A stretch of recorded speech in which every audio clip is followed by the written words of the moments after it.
Smart FM presents Smart Emotion with Anthony Dio Martin from HR Excellency.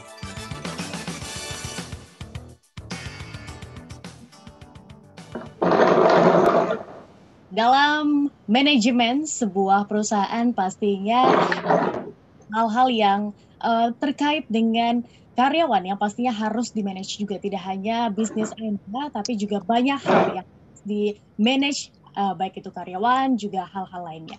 Dan Smart Listeners, dalam perbincangan Smart Emotion kali ini, kami akan mengundang seorang tamu spesial ya, yang pastinya akan memberikan Anda sebuah insight baru tentang bagaimana memanage itu semua.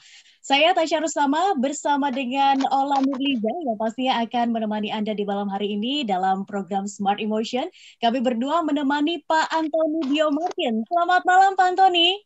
Hai, selamat malam semuanya buat para smart listener kita dan juga para yang sudah menikmati kita melalui IG, melalui YouTube channel pada malam hari ini. Salam antusias buat Anda semua. Antusias. Yes.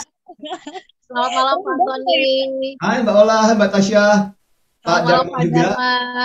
Yes. Dan pada malam hari ini sudah bersama dengan kita, mau sharing-sharing, berbagi-bagi, ngobrol-ngobrol. Yes, mudah-mudahan 1 jam ke depan akan menjadi sesuatu yang inspiratif buat Anda. Yes, pastinya. Topik yang kita angkat adalah post pandemic management begitu ya. Ini apa sih? Dan kita tahu bahwa selama setahun kita sudah menjalani proses yang demikian panjang, ini nggak gampang loh ya. Turun naik semangatnya. Ada lagi mungkin para pimpinan-pimpinan manajer begitu dikasih target, what? Gitu kan. Yes, mungkin seperti itu kondisinya. Tapi sebelum kita mengajukan pertanyaan-pertanyaan, Tasya silakan bacain dulu pertanyaannya dan kita berikan giveaway seperti biasa ya malam hari ini. Kalau kita udah pernah ngasih kacang, kita udah pernah ngasih kopi ya. Nah, malam hari ini untuk menghibur smart listener supaya dalam proses membangun manajemen diri dan juga di dalam perusahaan, kita kasih novel ya kepada mereka. Ada 2 orang nanti yang akan mendapatkan. Silakan Tasya mungkin bisa bacakan pertanyaan dan dikirimnya kemana? Monggo. Oke, sebelum ya Mbak Ola, kita perkenalkan dulu kali ya narasumber kita kali ini, karena selain Pak Anthony kita juga kedatangan spesial. Betul. Iya, oke. Mitra, selamat malam Pak. Selamat malam. Yes. Kabarnya bagaimana? Aduh, saya membuka. Kabar baik Pak Martin, selamat malam Pak Martin. Halo Pak Dharma Mitra, terima kasih pada malam hari ini as usual. One of our expert bersedia diundang dalam kesibukannya untuk bersama-sama dengan kita ngobrol-ngobrol, memberikan inspirasi. Ya, terima kasih juga Smart FM. Smart Listeners, beliau adalah Head of Human Capital Modern Land Realty TBK. Luar biasa kan? Jadi beliau akan sharing-sharing bersama kita di hari ini yang pastinya membicarakan tentang post-pandemic management. Anda bisa belajar banyak dari beliau ya. Dan seperti tadi janji Mbak Ola, saya akan menginformasikan untuk Anda sebuah pertanyaan yang mungkin bisa Anda jawab ya di WhatsApp kami. Pertanyaannya adalah, apa yang Anda lakukan supaya Anda bisa tetap produktif di masa pandemi ini? Apa yang Anda lakukan supaya Anda bisa tetap produktif di masa pandemi ini? Anda bisa kirimkan jawaban Anda ke WhatsApp kami di 0812 11 12 959. Atau Anda juga bisa sampaikan di YouTube channel kami di Radio Smart FM 959. Dan karena kami juga live siaran YouTube ya, jadi bisa Anda sampaikan. Dan tidak hanya untuk Anda yang bertanya, tapi juga untuk Anda yang berkomentar mungkin tentang tema kita hari ini, silahkan. Kami buka link seluas-luasnya untuk Anda yang ingin ikut serta. Nah, ini kayaknya kan istilahnya keren banget ya Tasya ya, post-pandemic management. Nah, ini apa? Kami mohon diperjelas oleh Pak Anthony dan juga Pak Dharma. Monggo, Pak Anthony terlebih dahulu. Oke, baik. Jadi obrolan kita pada malam hari ini akan dimulai dengan melihat situasi kita sekarang ini. Boleh dikatakan kan vaksin sudah mulai terjadi dan kita punya sebuah ekspektasi yang besar bahwa segala sesuatu akan kembali normal. Akan paling enggak kita harus bersiap-siap untuk mempersiapkan manajemen kita, cara kita mengelola orang-orang kita untuk kembali beroperasi seperti sedia kala. Nah, dalam hal ini banyak hal yang harus kita pikirkan, mulai dari manajemen, mulai dari pengelolaan pekerjaan, apa sih yang harus dilakukan, karena banyak karyawan yang mungkin masih WFH dan siap-siap untuk kembali. Nah, memang ada juga yang sudah mulai bekerja sih dengan protokol kesehatan. Nah, gimana caranya? Nah, itu yang akan menjadi bahan obrolan kita pada malam hari ini.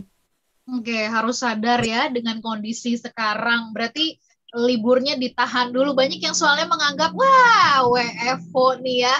Jadi mengurangi jatah kita WFH lagi nih. Kita sambung nanti di sesi berikutnya begitu. Oke, setelah kesadaran bahwa ini situasi akan berubah, apa yang harus kita lakukan? Tentu saja manage-nya itu apa sih yang di-manage, diri, pikiran, mindset, atau seperti apa, nanti kita akan tanya konfirmasi kepada Pak Dharma. Kami jeda sesaat ya, sambil Anda boleh kasih jawaban apa yang Anda lakukan supaya bisa tetap produktif ya di masa pandemi dan sampai dengan sekarang. Kita tunggu di 0812 11 12 959 atau juga YouTube channel Smart FM, Anda bisa sampaikan tanggapannya di sana. Kami jeda sesaat. Smart Emotion with Anthony Dio Martin. Pandemi di negeri ini masih memakan banyak korban. Saat ini ada puluhan ribu tenaga kesehatan yang sedang bertarung di garda terdepan. Sebagai apresiasi dari usaha keras mereka dalam melawan COVID-19 dan bentuk cinta kita terhadap Indonesia, sudah sewajarnya kita tetap menjalankan protokol kesehatan dengan sepenuh hati. Untuk meningkatkan kesadaran akan pentingnya protokol kesehatan, serta untuk memberikan dukungan terhadap para tenaga kesehatan, Sonora, Smart FM, dan Motion Radio berkolaborasi menggalang donasi untuk para tenaga kesehatan dalam satu cinta untuk Indonesia. #Jaga Prokes untuk Nakes. Kirimkan donasimu ke rekening Satu Cinta untuk Indonesia di 001 331 0090 di BCA 001 331 0090. Satu Cinta untuk Indonesia. Persembahan KG Radio Network.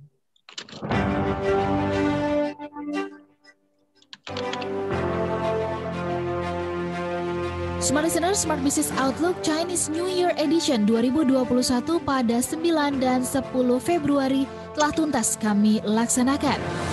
Harus kami akui ada berbagai catatan kekurangan yang akan menjadi poin untuk perbaikan kami di waktu-waktu yang akan datang. Berbagai catatan dan masukan kami dapatkan dari peserta mengenai pelaksanaan acara tersebut, dan berikut di antaranya.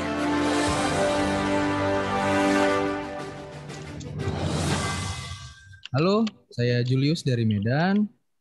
Kalau menurut saya acara Smart Business Outlook tahun ini bagus ya. Pembicaranya juga berbobot. Hanya saja ya menurut saya waktunya kurang ya. Dan informasi tentang acaranya juga agak terlalu terburu-buru. Sehingga kami nyaris nggak dapat early bird gitu. Tapi so far acaranya bagus kok. Semoga next ada tema-tema lain yang... Udah gitu aja, sukses ya Smart FM. Terima kasih untuk segala partisipasi Anda dalam pelaksanaan Smart Business Outlook 2021. Sampai jumpa di acara berikutnya. Acara ini didukung Prodia untuk diagnosa lebih baik, Telkom Sigma Trusted IT Company, Bank Sumsel Bubble, mitra Anda membangun daerah.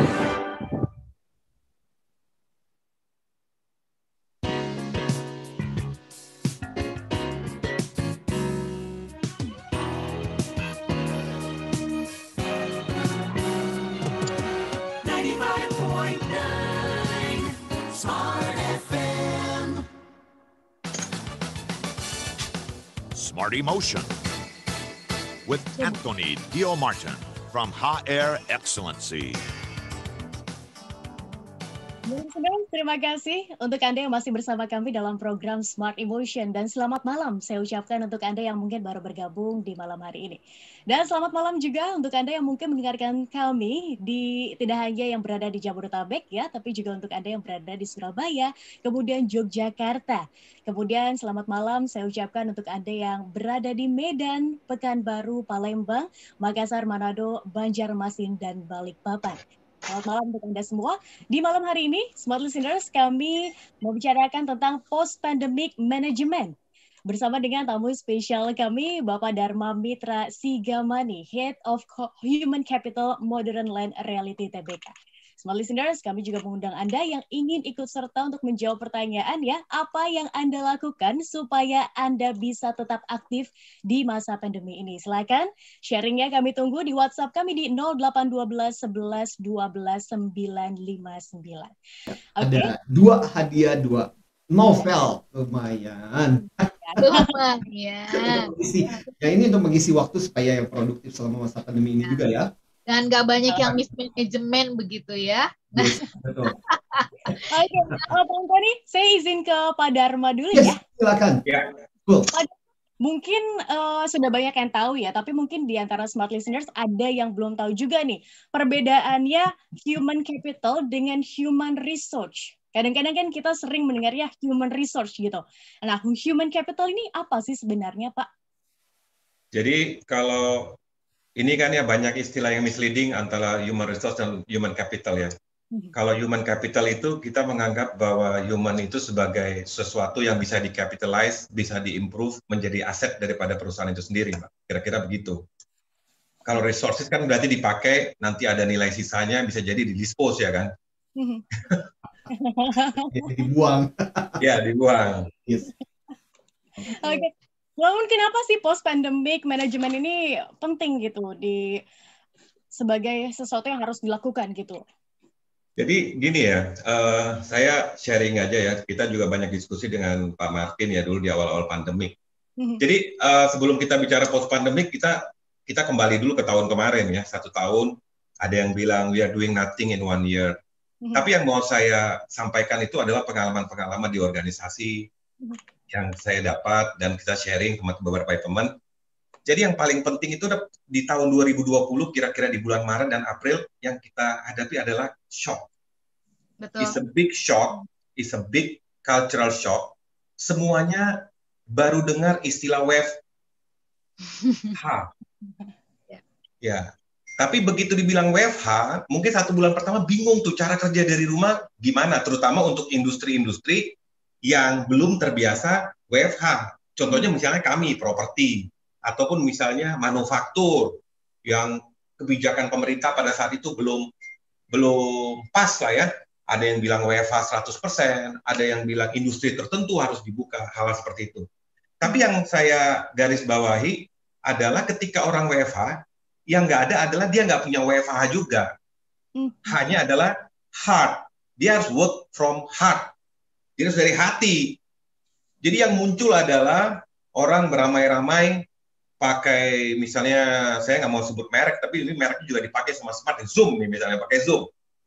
Orang ada yang baru belajar pakai Zoom, ada yang nggak tahu cara invite, ada teman-teman yang nggak tahu pakai Google Drive, Google Meet, macam-macam. Pada saat itu semua heboh ya, semua yang namanya cara memonitoring performance atau cara membuat report. Padahal instrumen-instrumen ini sudah ada sebelumnya. Sudah ada, kita sudah pakai. Nah, yang dialami manusia pertama kali adalah awareness. Dia aware nggak ini ada teknologi baru? Bagaimana dia mendisiplinkan diri dia dari rumah atau bekerja dari kafe atau dari manapun untuk tetap produktif? Setelah dia aware, dia baru akan interest. Oh, ternyata pakai Zoom, ternyata pakai Google Drive, ternyata pakai ini, saya bisa memonitor, saya bisa kerja. Setelah itu muncul brand-brand baru. Jadi tahap tadi dia aware, kedua dia interest, ketiga dia evaluasi. Dia mengevaluasi, ternyata Microsoft Teams lebih baik daripada Zoom. Ternyata software A, software B itu lebih baik. Setelah dia evaluasi, dia akan trial, dia pakai, dan dia akan adopt. Nah, tapi apa yang terjadi? Dalam satu siklus, misal 3 bulan, mungkin Maret sampai Juni, muncul lagi Juni sampai September, shock baru. Shock baru, misalnya, semua orang harus bekerja dari rumah. Ya. Terus kita berdebat, misalnya kami di properti berdebat, apakah bisa memonitoring pekerjaan proyek bangunan? Kan nggak bisa, yang ngaduk semen dari rumah nggak bisa ya. Iya betul. Nggak bisa ya. Proyek itu harus berjalan. Nah ternyata kebijakan pemerintah itu industri properti yang namanya project base-nya boleh berjalan, harus mengikuti protokol. Tapi ada sesuatu yang berubah adalah gaya leadership kita. Misalnya kita biasa ada beberapa leader yang biasa misalnya harus ketemu untuk menjelaskan sesuatu. Begitu dijelaskan pakai Zoom, rasanya kalau nggak satu one to one depan-depanan meja gitu, kalau nggak bisa dipegang gini orangnya kayaknya nggak enak gitu. Ya. Terus apakah Zoom ini harus online 8 hours selama dia bekerja? Ternyata terpola, oke, saya online-nya jam 8, jam 10, jam 12, jam 2.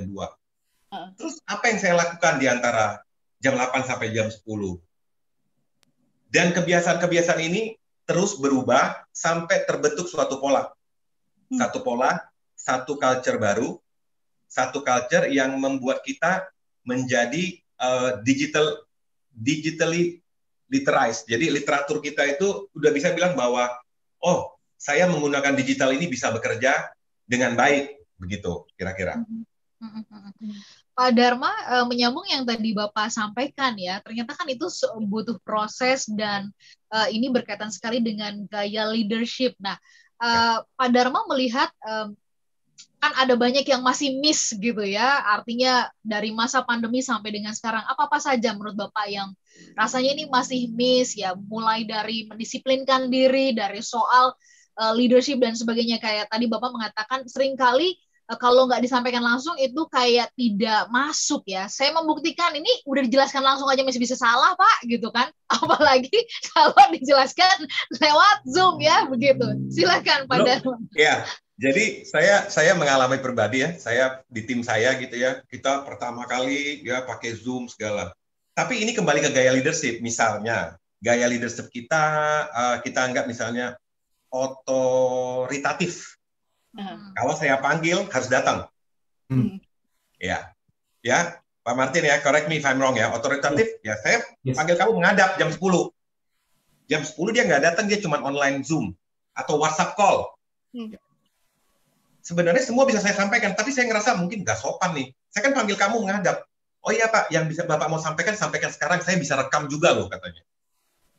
Nah, kalau gaya kepemimpinan saya transformatif, transformasional, saya akan bilang, lu video lu matiin aja deh, lu kirim aja ke email, ntar saya baca, saya kasih feedback.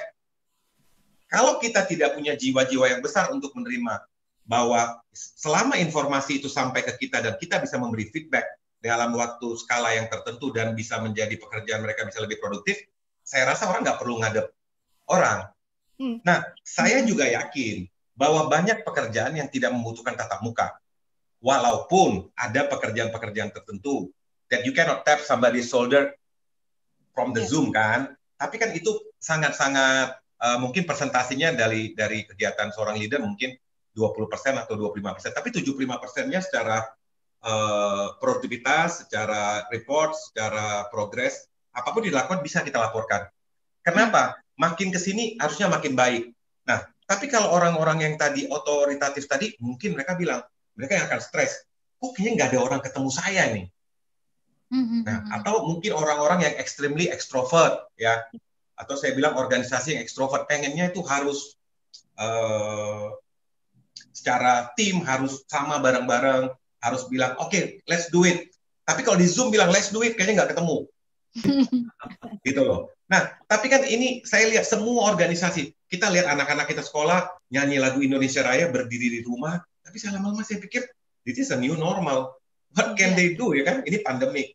Nah, kalau dibilang itu akan berubah, atau manusianya harus berubah, saya mendefinisikan bahwa manusia-manusia ataupun SDM yang bertahan dalam post-pandemi adalah SDM yang hybrid. Jadi bukan mobil aja yang hybrid. Oke. Nah, yang hybrid ini, kalau kita ngambil definisi yang paling gampangnya, hybrid itu adalah orang yang bisa mengadop dan mengadjust daripada situasi post-pandemic ini. Oke, 8 o'clock I have to be online di mobil misalnya, pakai Zoom ya, I have to be online. Ya. Saya harus matikan videonya boleh misalnya, ataupun audionya aja nyala, as long I'm reachable. Jadi salah satu karakter daripada hybrid employee itu adalah reachable. Ya. Okay. Ya kan? Reachable. Yang penting selama dia bisa dikontak, dia bisa menyampaikan pendapat dia dimanapun dia. Tapi ada isu yang lebih besar daripada tadi, culture tadi. emang boleh ya kerja dari Starbucks ya? Emang boleh kerja dari Bali? I have a friend, begitu dia pandemik, dia pindah ke Bali, dia ngontrak rumah di Berawa. Tiap pagi dia telepon kantornya itu dari pantai. Itu banyak leadernya nggak bisa terima. Toh work from home kan Pak, home-nya kan boleh dari mana aja, tapi rasanya kok kayaknya kamu enak banget kerja. Emang kalau kerja enak nggak boleh ya? Jadi sebenarnya ini masalah daripada mindset kita sendiri, terutama di orang Asia, di Asia ya. Saya rasa di Eropa udah lama WFH itu banyak orang yang memilih 30% kerja di rumah, 70% masuk kantor, itu udah lama.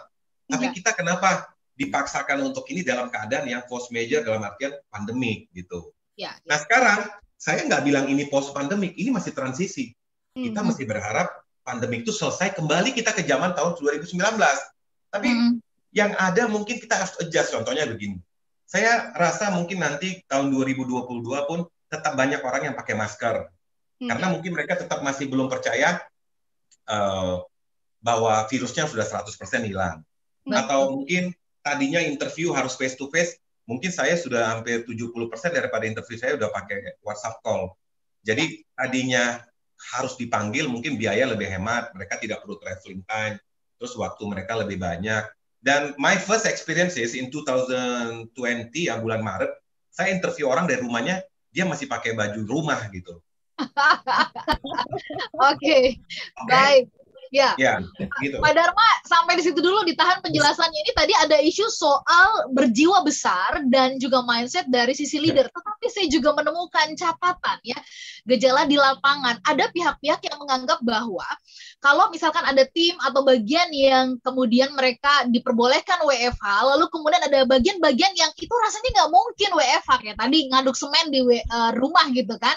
Lantas ketika mereka tidak diizinkan WFH dianggap ini sebagai pilih kasih. Nah, Pak Dharma melihat ini sebagai gejala apa? Mereka yang tidak bisa menjadi manusia yang hybrid tadi begitu ya, yang sempit pemikirannya atau kayak gimana? Nanti kita bahas di sesi berikutnya ya. Soal listener dan juga sahabat yang bergabung, silakan Anda bisa kasih pendapat. Apa yang Anda lakukan, cara Anda untuk tetap produktif. Itu poinnya. Ya, tetap produktif sampai dengan sekarang ini. Kami tunggu di 0812 11 12 959 YouTube channel Smart FM karena ada 2 buah novel kami berikan untuk Anda. Kami jeda sesaat. Smart Emotion with Anthony Dio Martin. Banyak di antara kalangan masyarakat yang memiliki kebanggaan berlebih jika menikah dengan warga negara asing. Dominan menganggap bahwa ini menjadi perbaikan keturunan. Padahal pernikahan dengan warga negara asing memiliki konsekuensi yang luar biasa, di antaranya pola asuh. Mengasuh anak hasil kawin campur ternyata berbeda. Karena anak-anak dari hasil kawin campur memiliki karakter yang berbeda dengan anak-anak yang orang tuanya berasal dari satu negara. Bagaimana pola pengasuhannya dan bagaimana kesepakatan dalam mendidik anak-anak serta menyiapkan mereka untuk meraih masa depan? Dapatkan jawabannya dalam webinar gratis kerjasama Smart FM dengan Reserve for Parenting Indonesia dan Perca, organisasi yang menaungi pernikahan campur. Sabtu 27 Februari mulai jam 1 siang hingga 3 sore. Segera daftarkan diri Anda dan dapatkan informasi di 0812 11 12 959 0812 11 12 959. A digital strategy Beragam bisnis semakin berkembang di era digital. Semua berlomba mencapai penjualan tinggi, mendapatkan konsumen sebanyak mungkin, dan perlombaan masih terus berlangsung. Apakah Anda sudah siap dalam perlombaan tersebut? Atau Anda masih terbuai dengan kemenangan masa lalu? Tingkatkan value proposition produk dan jasa Anda, dan jadikan Smart FM sahabat terbaik Anda untuk mendukung kemenangan Anda dalam perlombaan. Be smart with Smart FM. Smart FM hadir di 10 kota di Indonesia: Jakarta, Yogyakarta, Surabaya, Medan, Pekanbaru, Palembang, Banjarmasin, Balikpapan, Makassar, dan Manado. Segera hubungi tim marketing Smart FM di 021 633 7783. Jadilah pemenang dengan produk dan jasa terbaik Anda. Dan pastikan Anda di Smart FM. Business and Inspiration.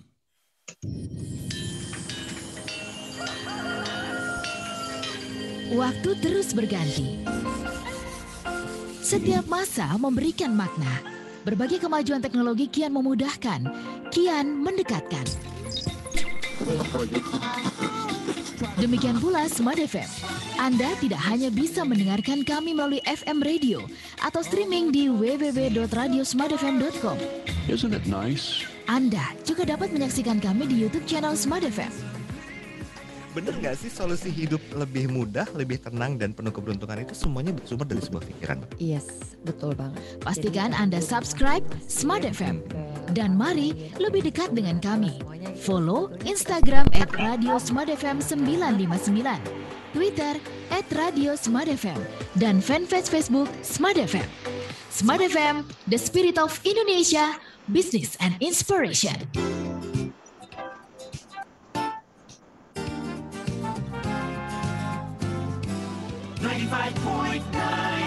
Smart FM Jakarta.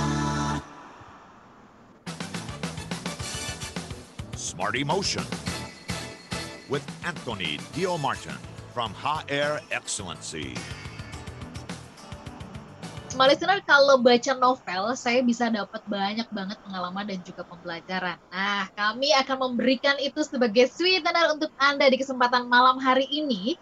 Ya, dengan catatan Anda ikut berbincang bersama dengan kami dengan menjawab pertanyaan apa yang Anda lakukan untuk menjaga supaya produktif ya di masa pandemi sampai dengan sekarang.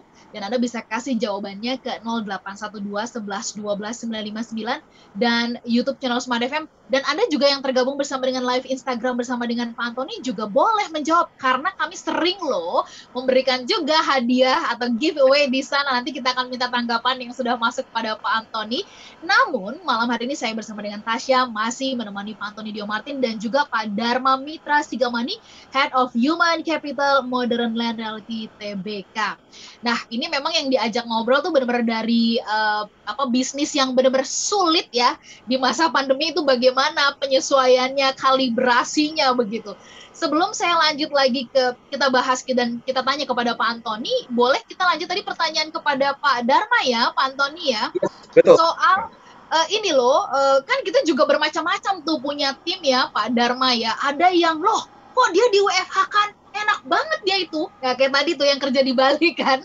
Nah, menghadapi juga mereka-mereka yang merasa bahwa ya saya juga harusnya di WFH kan dong, walaupun mereka udah dikasih pengertian bahwa mungkin di unit pekerjaan mereka itu nggak mungkin dilakukan di rumah. Nah, bagaimana juga Bapak bisa mungkin memberikan catatan tentang hal ini, karena kan ini bisa menimbulkan suasana nggak enak juga di antara tim karyawan begitu. Apakah ada pengalaman? Silakan. Ya, Ola ya, jadi gini, namanya manusia itu tidak ada yang pernah balance ya, tidak ada yang pernah puas, ya kan? Ini kan masalah persepsi. Jadi yang kita bekerja keras itu adalah terhadap compensation and benefit modelnya. Ya, company itu berubah. Misalnya orang yang WFH itu tidak diberikan tunjangan transportasi dan tunjangan makan. Oke. Ya kan? Berarti kan yang masuk di kantor diberikan. Gitu. Tapi kan nanti pertanyaannya gini, wah nggak apa-apa deh Pak, nggak dikasih tunjangan makan sama tunjangan transport, saya di rumah aja tapi. Nah, jadi ya ini karakternya cara berpikir manusia yang bukan hybrid. Nah, sebenarnya begini, ketika dia realize bahwa dia tidak bisa di WFH, berarti emang jenis pekerjaan ini sangat-sangat sulit. Misalnya contohnya pengawasan terhadap lingkungan, bisa aja sih pakai teknologi, pakai drone misalnya, melihat kawasan gitu. Tapi banyak hal yang tidak bisa digantikan oleh teknologi juga. Nah, tapi terkait tadi ketika WFH ataupun WFO, terjadi true colors of the productivity. Misalnya, orang travel time-nya kan jadi nggak ada. Misal di rumah bangun jam 8 aja mungkin sikat gigi aja dia nggak mandi, makan breakfast bisa duduk kerja. Nggak mengharuskan dia bolak-balik ganti baju, biaya parfum berkurang, biaya beli baju berkurang, nggak perlu dandan yang cewek, yang ibu-ibunya. Itu banyak yang berkurang. Jam 8.30 dia online, ternyata begitu dikasih tugas, Ini pengalaman yang saya observasi pribadi ya. Saya nggak bilang semua industri ataupun perusahaan saya aja ataupun yang departemen saya. Langsung terlihat setelah 3 bulan WFH, produktivitas manusia itu rata-rata berapa jam sih dari 8 jam. Kenapa? Ketika mereka happy, mereka di rumah, mereka mengerjakan tugasnya lebih cepat. Jadi indeks happiness ini berpengaruh. Mereka terus terjadi waktu yang luang. Kok kayaknya jam 4:30 saya udah selesai kerja nih. Yang biasanya di kantor saya sampai jam 6 sampai setengah 7. Terus mungkin yang mereka rasakan gini, ada guilty feeling. Kok kayaknya saya udah selesai kerja belum ya? Nah, mental proses itu mereka hadapi sampai mereka bilang, oh ternyata yang penting pekerjaan saya sudah selesai. Target dari atasan saya sudah selesai. Berarti, this is my time to take my own time, yang 1,5 jam itu. Nah, saya mencari pola-pola yang berbeda ya. Saya mencari pola yang berbeda. Apa sih yang harus mereka lakukan 1,5 jam itu? Apakah baca atau mereka buat report untuk hari berikutnya, buat planning? Apa sih? Nah, lama-lama saya melihat bahwa ternyata mungkin WFO itu banyak waktu yang dibuang dengan berinteraksi hal-hal yang tidak penting. Misalnya, satu ruangan ada 8 orang, 9 orang. Maybe they spend 5 or 2% of their time gossiping. Belum lagi misalnya temannya ada yang datang ke kantor, ada kunjungan. Hal ini semua tidak terjadi. Jadi sebenarnya mereka tetap bekerja yang sama, cumanya tidak ada gangguan ini. Tidak ada teman yang datang, departemen lain tidak ada yang datang, tidak ada disturbance lah. Sebenarnya itu yang di-save. Jadi berarti benar mereka bisa punya waktu lebih untuk keluarga, melakukan hal-hal yang lebih produktif. Mungkin karena tidak ada travel time. For example, with me ya. Jadi karena saya tidak ada travel time yang misalnya jam 6 sampai di rumah 7:30 gitu, saya join khusus bahasa Spanyol. Ya, jadi pandemik itu ngasih saya hadiah. I finish my beginning or basic class of Spanyol itu 4 bulan. Wow. Nah, which is dulu mungkin kalau sampai rumahnya jam 8 mau belajar sampai jam 11 sudah kecapean. Gitu. Nah, tapi apa yang terjadi? Kita punya banyak waktu yang sebenarnya produktif bisa dibuat dikembalikan lagi ke perusahaan. Kita bisa ikut kursus online. Tadinya tempat kursus atau tempat belajar sesuatu, training harus pergi ke tempatnya, ketemu pembicara. Sekarang semua orang udah terbiasa dengan Zoom meeting, dengan webinar. Yang tadinya ngerasa kayak webinar itu sulit. Nah, saya pernah bilang juga sama beberapa pembicara, saya punya masalah ini, kayaknya saya bicara sama Pak Martin dulu juga deh. Kayaknya kalau nggak ketemu orang gitu bicaranya, ada stage-nya itu kayaknya nggak enak euforianya itu. Disuruh ngomong. Emosinya nggak dapat ya Pak? Ya, disuruh ngomong pakai green screen di kantor gitu ya, duduk sendiri ngomong sama handphone, kayak apa sih rasanya? But in the end of the day-nya, we are used to. Ya. Kita akan nanya Zoom-nya apa ya password-nya. We are used to with the new culture. Which is semua orang akan terbentuk culture baru, which is ini akan jadi new normal. Mungkin lama-lama nanti semua gedung-gedung sekolah itu atau gedung-gedung kampus tuh jadi museum kali. Kantor-kantor harus berubah jadi co-living space atau co-working space. Jadi mungkin nanti orang tinggal di atas, kantornya di bawah co-workingnya. Cuman ada kamar-kamar kayak kos-kosan. Jangan-jangan tempat kos juga akan berubah jadi co-working space di bawahnya. Kita nggak tahu, semua akan berubah, semua akan berubah. Nah, yang tadi ketika kita kembali ke ketidakbalansan atau tidak seimbangan antara orang WFH sama WFO, semuanya akan berubah. Contohnya sekarang, tadi pagi saya ketemu salah satu teman developer kecil-kecilan di Bali. Mereka punya lahan 10-15 hektar. Mereka amazingly jual semua tanahnya ke orang Indonesia, ke orang Jakarta, tanpa orang Jakarta pergi ke Bali. Oke. Wow. Jadi kaflingnya itu 300-350 meter. Tidak ada orang yang datang ke Bali, tapi semuanya terjual. It is a great story ya, great story. Kenapa? Satu, mereka yakin dokumennya IMB-nya bisa dikirim, dokumen tanahnya bisa dicek online sekarang di BPN di Bali. Jadi mereka yakin, mereka bayar down payment, belum pernah lihat tanahnya. Semua di videoin. Batas utara, batas selatan, jarak dari jalan utama, semua di videoin. Berapa jauh dari Canggu, semua di video. Jadi tanpa pergi, we feel that we are there. Nah, hal-hal gini menurut saya juga amazing. How can you buy something is very expensive without seeing it? Tapi it's happened. gitu loh. Oke. Nah, oke, silakan Tasya. Oke, saya mau bertanya kepada Pak Antoni sih. Ini lebih kepada yang menarik sebenarnya. Yes. Menarik Pak Antoni.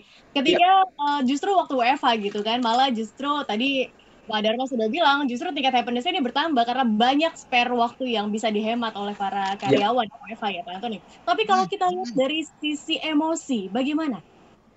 Ya, jadi gini, problemnya adalah kebiasaan. Ini bicara mengenai habits.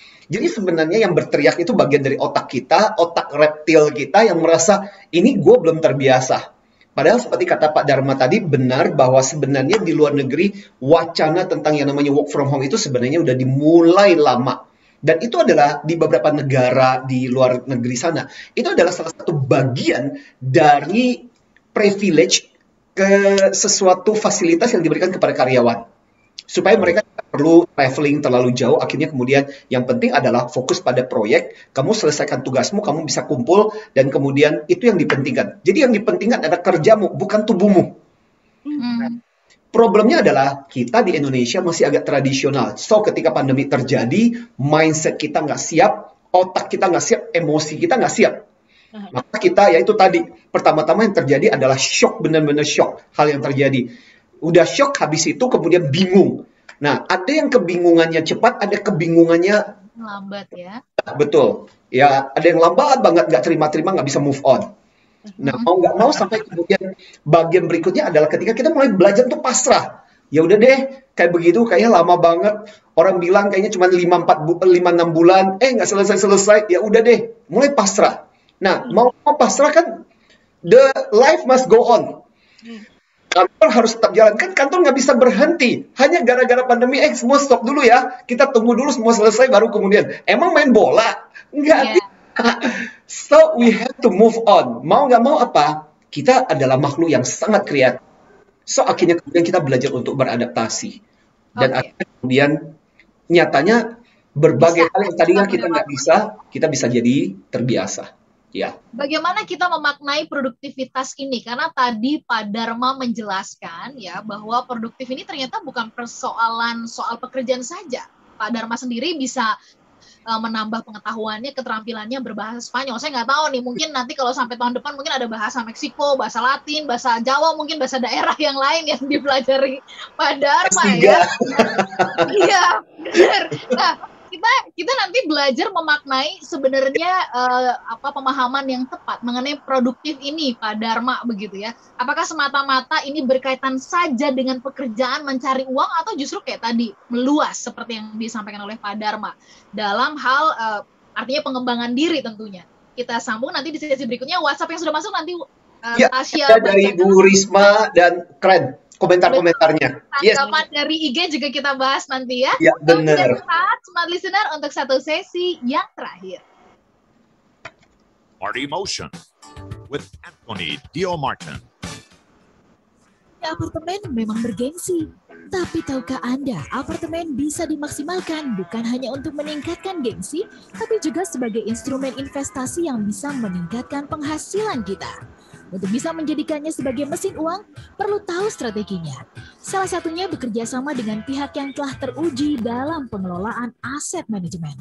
Nggak kerasa ya, udah segmen 4. Property Management membantu Anda untuk melakukan pengelolaan atas apartemen Anda bagi situasi mungkin teman-teman juga mengalaminya lebih sehingga apa yang terjadi exactly. Dapatkan informasi lengkapnya dalam talkshow interaktif di Smart FM Kamis 25 Februari 2021 mulai jam 8 pagi waktu Indonesia Barat dengan tema bagaimana mengubah investasi apartemen Anda menjadi mesin uang. Pastikan Anda bergabung dan raih peluang dari aset properti Anda. Smart FM, Business and Inspiration, part of KG Radio Network. Harus belajar untuk dibisniskan. Ya, salah satu cara. Berbisnis harus pakai strategi, terutama di masa krisis seperti saat ini. Otak kita Saya masih ingat waktu ketika masih Bicara bisnis juga saya tak ada hanya soal pengalaman mendapatkan. smart listener Bisnis teman-teman, juga soal memberi. rekan-rekan Semakin banyak memberi, udah akan terbiasa semakin sesuatu. banyak mendapatkan. Wah, Dapatkan inspirasi seputar dunia bisnis dalam dulu perbincangan itu santai rumah penuh saya canda tapi syarat makna. terang karena Simak Wacanda Bisnis sinar setiap matahari Selasa yang bisa jam memasukkan 8 malam kaca waktu jendela. Indonesia Barat Akhirnya atau jam 9 malam buat menjadi waktu 2 Indonesia lantai. Tengah. Bersama Akhirnya Abrardin Ilyas dan Gunawan Lukito. kemudian ditutup Bangun. dengan sinar matahari yang masuk. Kalau bisnis itu bagaimana kita Ngambek, memanfaatkan marah, ini menjadi akhirnya salah nggak satu mau nginep di, nggak mau tidur di Wacanda kamar Bisnis gara-gara di hal 10 seperti itu. kota Smart Merasa FM, lucu banget. Jakarta, Tapi memang dia itu yang Yogyakarta, terjadi. Surabaya, Udah Medan, terbiasa dengan sesuatu Palembang, Pekanbaru, hal yang berbeda. Banjarmasin, Balikpapan, Tapi Makassar, kita dan yang Manado. persisnya terjadi. Lingkungan yang Wacanda Bisnis mencerdaskan dan menyegarkan. How are you so far? Business and Penyesuaian Inspiration. Anda dengan situasi kondisi seperti KG Radio Network. udah cukup apa ya? Udah cukup masuk ke dalam segmen yang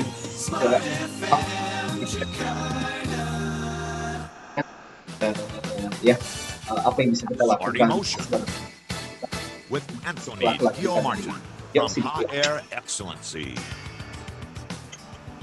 Listener dan juga sahabat yang bergabung, kalau kita di masa-masa pandemi ini bicara soal WFH, WFO begitu ya, saya pernah mengalami masa-masa WFA ya, jadi work from everywhere. Nah itu kayaknya yang lebih seru. Iya. Jadi saya nggak tahu apakah Anda punya pengalaman yang serupa ya, tapi saya pernah dalam posisi ya mengejar waktu itu ada event di Pontianak ya Pak Antoni, terus kemudian dari Pontianak harus berangkat dari situ ke Makassar, lalu kemudian nanti berangkat lagi ke Surabaya waktu itu, dan kemudian juga dikejar proposal, naskah dan sebagainya.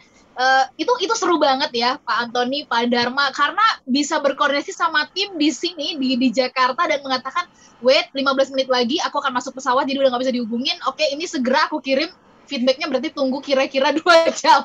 Itu kayak di film-film lah kira-kira kayak gitu.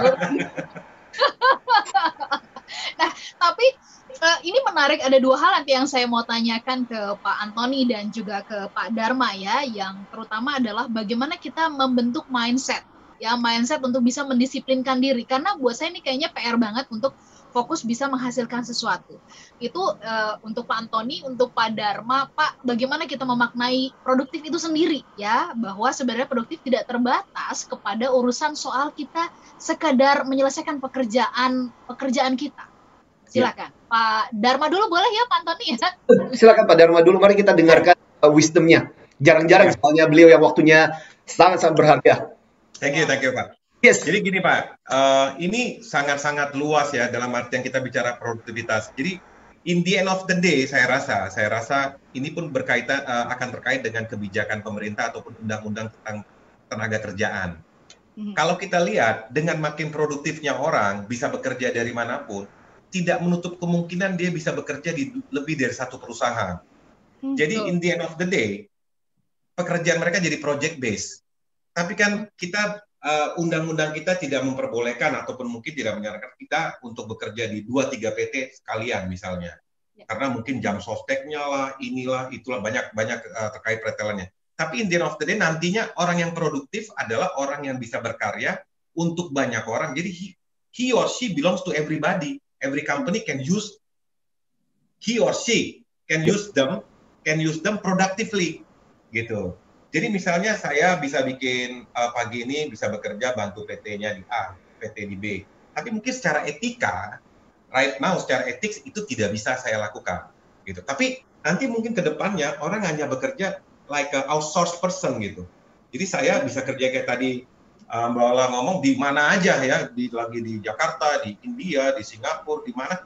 But as long as my productivity level I can serve the purpose, I can work for anybody gitu. Itu mungkin the ultimate purpose yang akan terjadi mungkin next 3 years, 4 years from now. Mungkin everybody doesn't want to stick and stuck with one company only.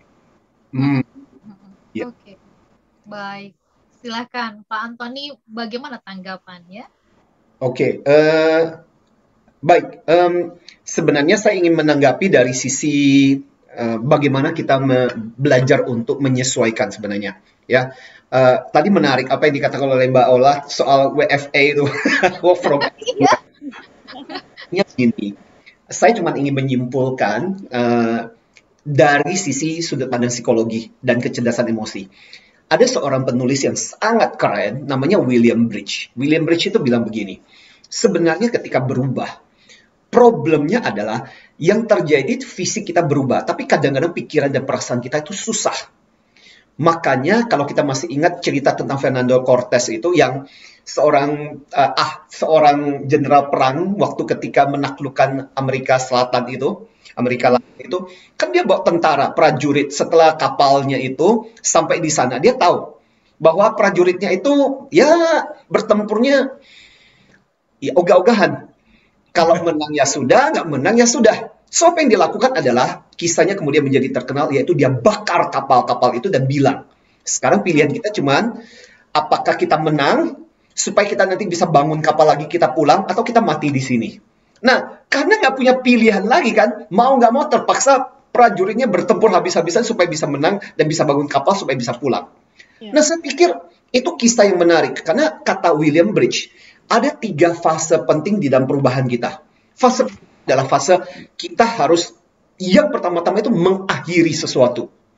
Jadi kata Pak Dharma, we have, mau nggak mau, karena situasi ini di masa pandemi seperti ini ada yang harus diakhiri. Akhiri mindset kita yang berkeluh kesah, akhiri mindset kita yang selalu membanding-bandingkan dengan yang lama, akhiri mindset kita. Jadi ada sesuatu yang memang harus kita belajar.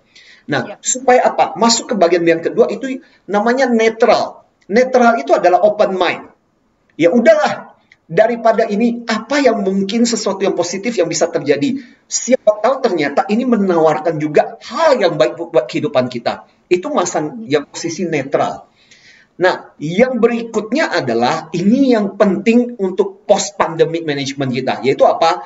Memulai. Memulai itu berarti betul-betul kita sudah beradaptasi, belajar untuk menyesuaikan, seperti kata Pak Dharma tadi adalah hybridnya. Berarti apa? We are ready. Ada begitu banyak hal yang mungkin akan terjadi, seperti kata Pak Dharma, bisa jadi ramalannya adalah besok-besok, yang namanya kos-kosan itu bukan cuma tempat tinggal, tapi di bawah kos-kosan itu ada tempat workstation, di mana orang bisa bekerja. Ya bukan lagi cuma sekedar tempat tinggal, bukan cuma tempat ini, tapi orang bisa bekerja. Dan bisa jadi seperti kata Pak Dharma, ramalannya adalah besok-besok orang tidak lagi bekerja di satu perusahaan, tapi seperti freelancer. Dan itu akan menjadi terjadi. Saya bekerja di mana saja, saya punya banyak proyek. So ketika ditanya, lu kerja untuk siapa? Gue kerja untuk dimanapun. Dan kita harus memulai dengan hal seperti itu. Be ready di bagian post-pandemic ini. Ya. Baik. Gimana Pak Dharma? Ya, jadi sekarang kan kalau saya boleh, ini waktunya tinggal saya simpulkan beberapa hal ya. Jadi di pandemik ini yang paling leadership yang paling penting itu adalah kita harus tahu when we have to act with the urgency. Kapan kita harus actionnya? Satu. Yang kedua, kita harus communicate with transparency. Jadi sekarang udah nggak bisa lagi nih. Saya kalau WhatsApp di grup, kalau saya mau ngasih tahu si A, B, si C, berapa kali WhatsApp-nya, harus taruh di grup itu. Mau nggak mau, mereka everybody should know what's happening and what we are going to do, gitu kan? Jadi transparansi. Yang ketiga, respon productivity, terhadap productivity. Kalau orang baik, ya sekarang mungkin harus kayak platformnya kayak Instagram, langsung kasih jempol mungkin. Jadi orang tahu dia sedang di feedback daripada tunggu akhir bulan. Udah keburu nggak kebaca itu WhatsApp udah ribuan gitu ya. Yang keempat, engage in constant update. Jadi kita harus engage. Itu PR-nya. Makanya sekarang mungkin akan ada masalah baru dengan mata kita ya. Kita harus aktif nih dengan handphone nih. Handphone bunyi, kalau WhatsApp-nya bunyi kita harus baca. Ini. Nah, apa yang saya lakukan? Saya membuat tone yang berbeda untuk masing-masing grup.